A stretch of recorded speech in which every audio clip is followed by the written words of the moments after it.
प्रचण्डले एउटा कार्यक्रममा सार्वजनिक गर्नुभएको छ। निकै निराशापूर्वक जुन कार्यक्रममा उहाँले आफूलाई आत्महत्या गर्न मन लागेको छ भन्नुभएको थियो, त्यही कार्यक्रममा उहाँले बोल्नुभएको कुरा सम्झनुहोस्। मेरो उत्तराधिकारी बन्ने हैसियत भएको नेता यो पार्टीमा मैले देखेको छैन। यस्तै अभिव्यक्ति होइन प्रचण्डको। यो अभिव्यक्तिले तपाईहरुको हैसियतलाई देखाएको छ। के माओवादी केन्द्र पार्टीमा प्रचण्डको उत्तराधिकारी बन्ने हैसियत भएको कुनै नेता छैन? प्रचण्डले किन बोल्नुभयो यस्तो? अमेरिकाको दलाल बन्ने हैसियत भएको नेता प्रचण्डको उत्तराधिकारी त्यस पार्टीमा छैन। यो पक्का हो। यो प्रमाणित गर्न नेताहरू जाग्नुस्। नेताहरूले प्रचण्डलाई दुश्मनहरूको घेराबन्दीबाट बाहिर ल्याउनुस्।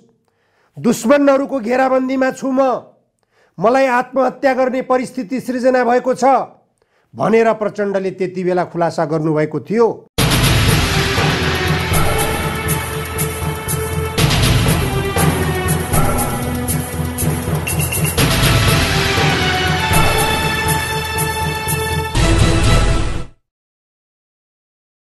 नमस्कार।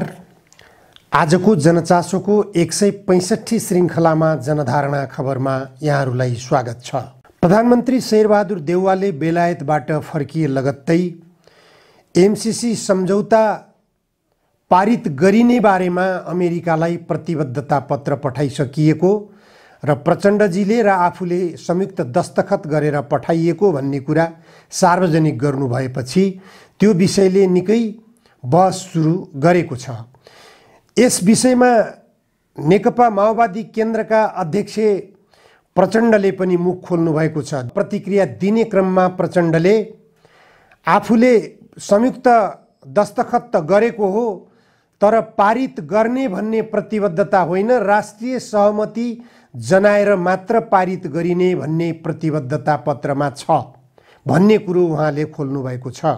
शेरबहादुरजीले प्रधानमन्त्रीजीले एउटा कहाँ के बोलिदिनु भएछ, प्रचण्डले र मैले चिठी पठाइसकेका छौँ, हामीले गर्छौँ भनेर देशैभरि साथीहरूको तरङ्ग पैदा भएको छ। हामीले त्यस्तो चिठी पठाएको होइन, पछि प्रधानमन्त्रीजीले नै त्यस्तो भनेको त होइन भनेर आफैले सच्याउनु भएको छ। हामीले भनेको के हो भने देशमा सबै दलहरूसँग छलफल नगरी राष्ट्रिय सहमति नबनाई हामीले यसलाई पारित गर्न सकिँदैन। त्यसको निम्ति हामीलाई समय पनि चाहिन्छ। हामी छलफल गर्छौँ, समस्या कहाँ छ, त्यसको निदान कसरी गर्न सकिन्छ भन्ने उपाय निकाल्छौँ भनेर लेखेको चिठी हो। हामी पास गर्छौँ भनेर लेखेको चिठी होइन। यो कुरा प्रष्ट होस्। अब यो कुरा के हो भने अमेरिकाले या बेलायतले या दुनियाँको कुनै पनि विकसित देशले दिएको सहयोग नलिने भन्ने चाहिँ हुँदैन। अनुदान सहयोग दिने र लिने कुरा सामान्य कुरा हो। तर यो एमसीसी यति धेरै चाहिँ बहस विवाद किन भयो भने पहिला सुरुमा सहमति हुँदा यो एमसीसी सम्झौता संसदमा लानुपर्ने, संसदबाट अनुमोदन गर्नुपर्ने केही कुरा थिएन। अमेरिकाले पैसा दिने, नेपालले लिने र विकास गर्ने भन्ने मात्रै थियो। त्यति बेला हामी पनि सरकारमा थियौँ। शेरबहादुर देउवाकै नेतृत्वमा सरकार थियो। त्यति बेलाको अर्थमन्त्रीले सम्झौता गरेको हो। त्यो सम्झौतामा पार्लियामेन्टमा लगेर ऐन सरह हुने गरी अनुमोदन गर्ने कुरा थिएन। पछि त्यसमा त्यो थपियो। त्यसो हुँदा यसको पछाडि के हो त रहस्य भन्ने प्रश्न खडा भयो र यो विवाद बन्न आएको हो। यसको समाधान पनि ओरिजिनल सहमतिसँग डराउनु पर्ने कुरा छैन। बीचमा थपिएका कुराले गर्दा नेपालको राष्ट्रिय हितमाथि नै असर पर्ने भन्ने आम जनतालाई लागिसकेपछि यसलाई सम्बोधन नगरिकन यसलाई पास गर्न सकिँदैन। यो खुलासाले के स्पष्ट गरेको छ भनेपछि प्रधानमन्त्री शेरबहादुर देउवा र गठबन्धन दलका महत्त्वपूर्ण व्यक्तित्वको रूपमा, निर्णायक व्यक्तित्वको रूपमा रहनुभएका प्रचण्डबीच एमसीसी सम्झौता पारित गर्ने सहमति भएको छ। एमसीसी सम्झौता जस्तो राष्ट्रघाती सम्झौता, देशको सार्वभौम सत्तासँग जोडिएको सम्झौता, नेपाली जनताको राष्ट्रिय सरोकारको विषय भएको सम्झौता, यस्तो सम्झौता जुन सम्झौतालाई संसदबाट समेत पारित गर्नुपर्ने छ भनेर प्रावधान राखिएको छ, त्यस्तो सम्झौता गोप्य रूपमा पत्राचार किन भयो? कम्फर्टेबल सरकार निर्माण गर्ने भन्दै गठन गरिएको अहिलेको यो गठबन्धन दलहरूको सरकारका अर्का महत्त्वपूर्ण व्यक्तित्व पूर्व प्रधानमन्त्री डाक्टर बाबुराम भट्टराईले एमसिसीका एकजना सामान्य कर्मचारी एमसिसीका उपाध्यक्ष फातिमा सुमारलाई होटेलमा भेट गर्न पुग्नु, प्रचण्ड लगायतका विभिन्न नेताहरूका घर घरमा फातिमा सुमारले दौडधुप गर्नु र प्रधानमन्त्री शेरबहादुर देउवा बेलायतमा पुगेको बेलामा मैले टोपी लगाएको हुनाले अमेरिकाका राष्ट्रपति जो बाइडेनले मलाई चिन्न सके भनेर निकै मुस्कानका साथ पत्रकार सम्मेलनमा आफ्ना कुराहरू राख्नु र बेलायतको जलवायु परिवर्तन सम्बन्धी सम्मेलनमा नेपालमा बाढी र बेमौसमी बर्खाबाट भएको क्षतिपूर्ति पाउन माग गरेको छु भन्ने एउटा भिखारीको स्वरूप प्रदर्शन गर्दा पनि गौरवको अनुभूति गर्नु लगायतका गतिविधिले नेपालका राजनीतिक दलका नेताहरू, खास गरेर संसदवादी धारका राजनीतिक दलका नेताहरू, त्यसमा पनि अहिलेको सत्ता गठबन्धन दलका नेताहरूमा राष्ट्रघात प्रवेश भएको छ। यिनीहरू राष्ट्रघात गर्न कृत सङ्कल्पित छन् भन्ने कुरा स्पष्ट भएको छ। सार्वभौम सत्तासँग जोडिएको एमसिसी सम्झौता बारेमा पत्राचार गर्ने बेलामा गोप्य पत्राचार किन गरियो? यो गोप्य पत्राचार भित्र के छ रहस्य? यसको जवाब कसले दिने? नेकपा माओवादी केन्द्रका अध्यक्ष प्रचण्डले गरेको गोप्य पत्राचारमा के लेखिएको छ? पार्टीका नेता र कार्यकर्ताहरूलाई जानकारी छ कि छैन? त्यस पार्टीका तर्फबाट यो सरकारमा प्रतिनिधित्व गर्न पुगेका अर्थमन्त्री, जलस्रोत मन्त्री, शिक्षा मन्त्री, यस्ता महत्त्वपूर्ण निकायमा बसेका नेता नेत्रीहरूलाई जानकारी छ कि छैन? तपाईहरूलाई समेत गुमराहमा राखेर अध्यक्ष प्रचण्डले यस्तो राष्ट्रघाती काम किन गरिरहनु भएको छ? एमसिसी सम्झौता नेपालको राष्ट्रिय हितमा छ भने गोप्य पत्राचार किन गर्न पर्यो? यो कारणले नेपालको राष्ट्रिय हितमा छ भनेर वकालत किन गर्न नसक्ने, त्यसको पक्षमा बोल्न किन नसक्ने, त्यसको पक्षमा मन्तव्य दिन किन नसक्ने, लुकामारी किन गर्ने? पत्रकारहरूसँग सार्वजनिक रूपमा बोल्दाखेरि प्रचण्डले मैले पारित गरिनेछ भनेर दस्तखत गरेको छैन, राष्ट्रिय सहमति बनाएर मात्र पारित गरिनेछ भनेर दस्तखत गरेको। दस्तखत त गरिएको रहेछ नि त, किन दस्तखत गरियो? के लेखियो त्यो?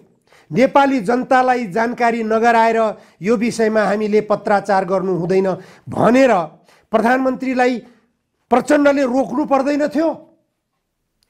प्रधानमन्त्री शेरबहादुर देउवा अहिले गठबन्धन दलको नेतृत्व गर्नुभन्दा पहिले उहाँ प्रमुख प्रतिपक्षमै रहँदा पनि उहाँले एमसिसीको पक्षमा वकालत गर्दै आउनुभएको थियो। उहाँ एमसिसीको पक्षमा हुनुहुन्छ भन्ने कुरा स्पष्ट छ, उहाँमा राष्ट्रिय विचलन छ भन्ने कुरा स्पष्ट छ।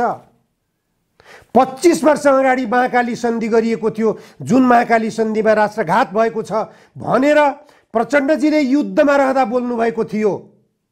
त्यो बोली आज कहाँ गयो? महाकाली सन्धिमा तपाईँ भन्दै हुनुहुन्थ्यो राष्ट्रघात भयो, तर शेरबहादुर देउवा गौरव अनुभूति गर्दै हुनुहुन्थ्यो मैले महाकाली सन्धि पास गराएँ, यस्तो गौरवको आयोजना मैले पास गराएँ, म प्रधानमन्त्री भएकै बेला महाकाली सन्धि पास भएको हो। सारा नेपाली जनताले यसमा राष्ट्रघात भएको छ भन्दा तत्कालीन प्रधानमन्त्रीको रूपमा यो महाकाली सन्धि पास गर्न सफल भएका शेरबहादुर देउवाले गौरवको अनुभूति गर्नुको पछाडि के छ? यसैबाट स्पष्ट हुन्छ यो राष्ट्रघाती एमसिसी सम्झौता पास गर्न अमेरिकाले शेरबहादुर देउवालाई कुनै दबाब दिनु पर्दैन। उहाँ आफै यो राष्ट्रघातको निम्ति तयार हुनुहुन्छ। यो राष्ट्रघातमा दस्तखत नगर्दासम्म, यो पारित नगर्दासम्म अथवा अमेरिकाको स्वार्थ यसमा पुरा नहुँदासम्म अमेरिकाले टोपी लगाएको बेलामा पनि शेरबहादुर देउवालाई चिन्छ। तर जुन दिन यो पारित हुन्छ, र यो पारित भएर अमेरिकी सेना नेपालमा आउँछ, अमेरिकाले नेपाललाई उपनिवेश बनाउँछ।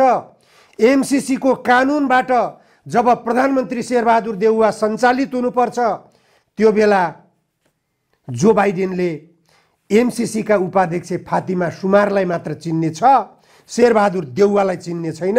यो कुरा अहिले जानकारीमा राख्दा राम्रो हुन्छ। अहिले अमेरिकालाई गोप्य पत्राचार गरेर नेपाली जनतालाई गुमराहमा राख्न तपाईँ नेताहरू लागिरहनु भएको छ।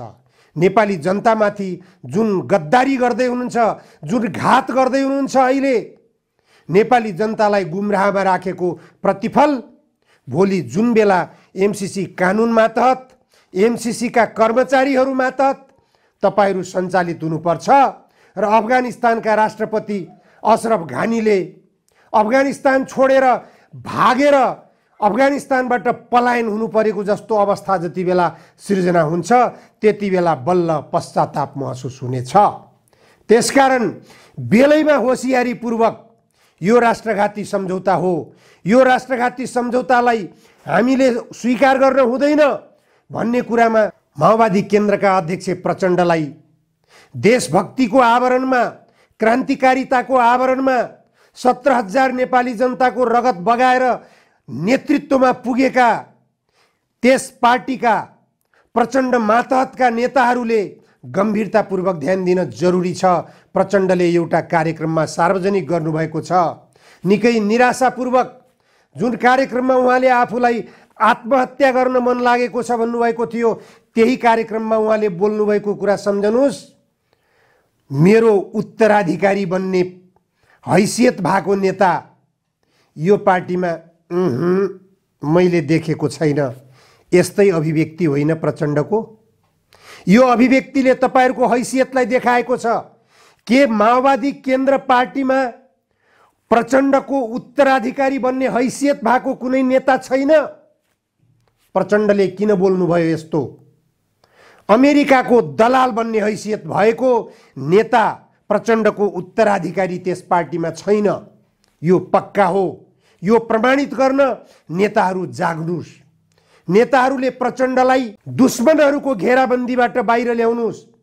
दुश्मनहरूको घेराबन्दीमा छु म, मलाई आत्महत्या गर्ने परिस्थिति सृजना भएको छ भनेर प्रचण्डले त्यति बेला खुलासा गर्नुभएको थियो।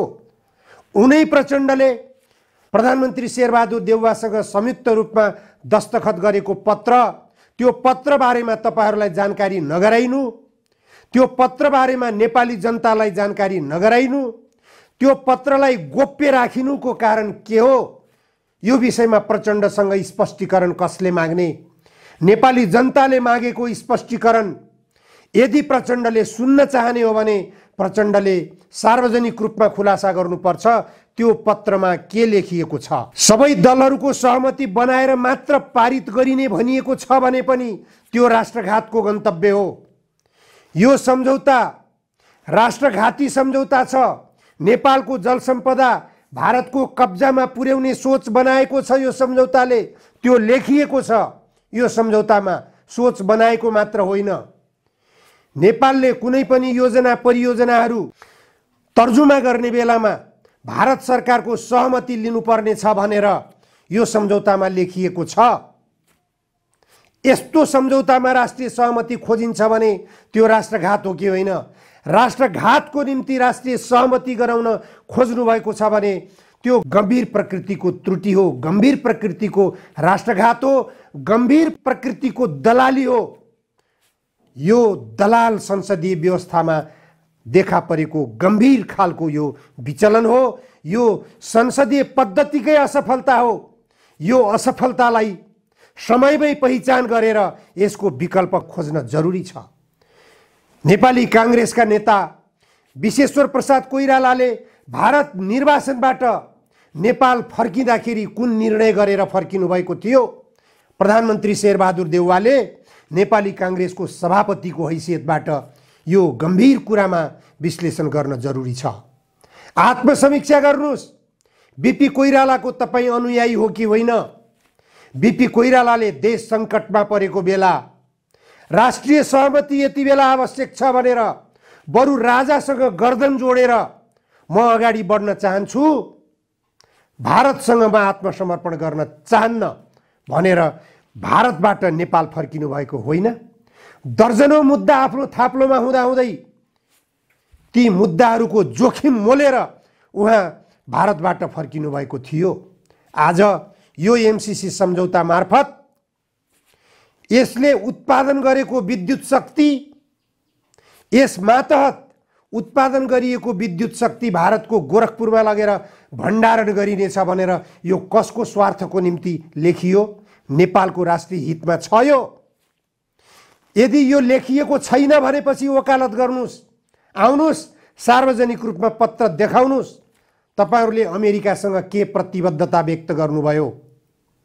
त्यो प्रतिबद्धता पत्रमा भारतको गोरखपुरमा विद्युत भण्डारण गरिने छैन भनेर लेख्न सक्नुभयो। भारतको सहमतिमा होइन, नेपालको राष्ट्रिय सहमतिमा योजना तर्जुमा गरिनेछ भनेर लेख्न सक्नुभयो। त्यो प्रतिबद्धता पत्रमा एमसीसी सम्झौतामा लेखिएका शर्तहरू भन्दा नेपालको कानुन र नेपालको संविधान माथि हुनेछ। सम्झौता र नेपालको कानुन बाझिएको खण्डमा नेपालको कानुन निर्णायक हुनेछ, नेपालको कानुन नेपालको संविधान लागू हुनेछ भनेर लेख्न सक्नुभयो सम्झौतामा। यदि लेख्न सक्नु भएको छ भने अमेरिकाले सहयोग गर्न खोजेको 50 करोड सहर्ष स्वीकार गर्नुस्, केही फरक पर्दैन।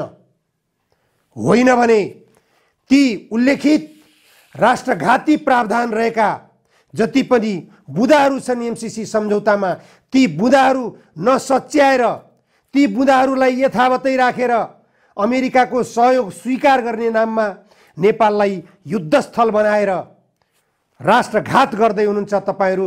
नेपाल राष्ट्रलाई अमेरिकाको उपनिवेश बनाउँदै हुनुहुन्छ भने तपाईहरू फाँसीमा लट्किएर मृत्युवरण गर्न तयार हुने गरी अपराध गर्दै हुनुहुन्छ। त्यो अपराधमा तपाईहरू दण्डित हुनुपर्नेछ।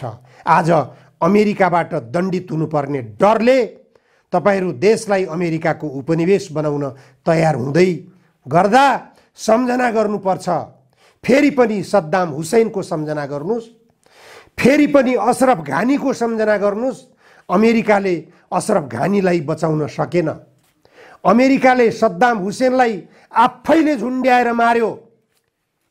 त्यो अवस्थातर्फ तपाईहरुको दृष्टि किन पुगिरहेको छैन? पत्र सार्वजनिक गर्नुस्। आजलाई यति मात्र। धन्यवाद।